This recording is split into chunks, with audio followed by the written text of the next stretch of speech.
When we close our eyes and think, where do we think thoughts are coming from? We've been taught that the brain is producing thought. When we wire the brain up, we can see certain centers of the brain being lit up. But does that mean that they are producing thought from that area? Or could it be that they are receiving thought into that area?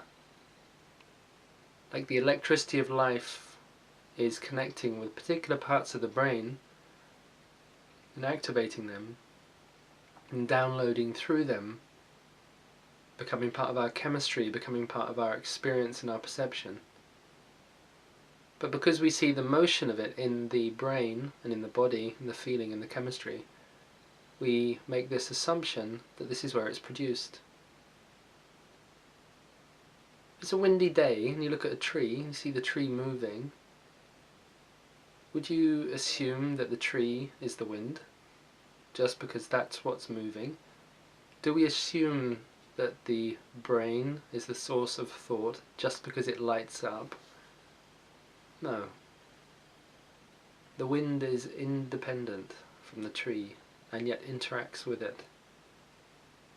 Using this as an analogy, this invisible force, the wind, is life and the tree is our brain. The brain stem goes all the way through the spine. And this magnificent wind or life force connects with the brain and animates the life that we experience in our humanity.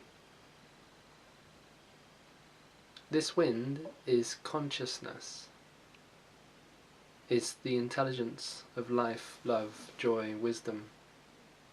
Some, Rupert Sheldrake and others, call this the non-local mind, or you could call this the non-local heart field.